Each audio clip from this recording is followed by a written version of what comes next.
Objek optimalisasi yang kami pilih adalah bekas tempat persemaian di Balai Penerapan Standar Instrumen Lingkungan Hidup dan Kehutanan Samboja atau BPSI LHK Samboja.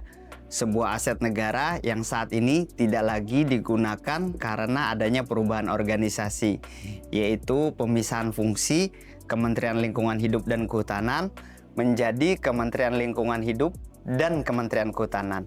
BPSI LHK Samboja sendiri berubah menjadi Balai Perhutanan Sosial Kutai Kartanegara dan memiliki fungsi dan tugas yang berbeda dengan sebelumnya. Di tengah pesatnya pembangunan Ibu Kota Nusantara, dan jika dilihat dari analisis tertinggi dan terbaik yang kami lakukan, kami melihat potensi yang luar biasa dari aset ini. Lokasi aset ini sangat strategis. Selain berada di wilayah dengan kontur perbukitan yang memiliki pemandangan alami, aset ini juga berada di jalur persimpangan utama antara Jalan Balikpapan Samarinda, Pintu Tol Samboja, dan jalan menuju IKN.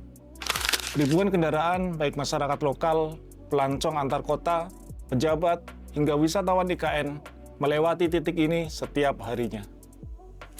Kami memiliki sebuah visi, mengubah aset yang tidur menjadi aset yang produktif. Tempat persemaian yang tidak lagi dipakai ini akan kami ubah menjadi kafe modern dengan berkonsep MICE, Meeting, Incentive, Convention, dan Exhibition. Sebuah tempat yang akan menjadi titik pertemuan yang dinamis untuk semua kalangan. Working space untuk para pekerja, rest area untuk para pengendara, dan tempat wisata baru di sekitar IKN. Kafe ini akan dikelola dengan standar dan manajemen terbaik melalui seleksi ketat penyewa atau mitra pengelolanya, terinspirasi dari Cafe Arborea yang sukses di Jakarta dan di Jatijajar Depok. Kafe ini juga akan membuka ruang bagi para pelaku UMKM lokal untuk memasarkan produk-produk terbaik mereka, membangkitkan ekonomi lokal dan industri kreatif di sekitar Samboja. Yang paling penting, proyek pembangunan kafe ini tidak membebani anggaran negara.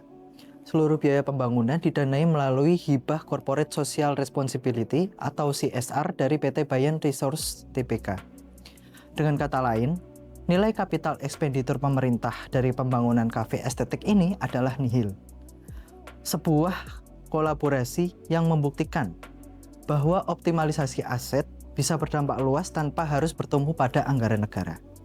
Jika dilihat dari aspek keuangan, pemanfaatan aset yang tadinya berupa lahan persemaian tak terpakai menjadi kafe dengan konsep MICE yang multifungsi akan menghasilkan penerimaan bagi negara. Optimalisasi aset juga diharapkan dapat memberikan dampak positif bagi perekonomian masyarakat sekitar dan sektor pariwisata dengan membuka lapangan kerja baru serta menggairahkan para pelaku usaha. Optimalisasi ini bukan hanya tentang membangun gedung baru. Ini adalah langkah nyata untuk membuka lapangan kerja, menstimulus pariwisata, dan menjadikan aset negara sebagai motor penggerak ekonomi masyarakat. Dengan proyek ini, kami yakin akan meningkatkan perekonomian daerah di sekitar IKN sebagai pintu gerbang menuju IKN seiring dengan meningkatnya progres pembangunan Ibu Kota Nusantara.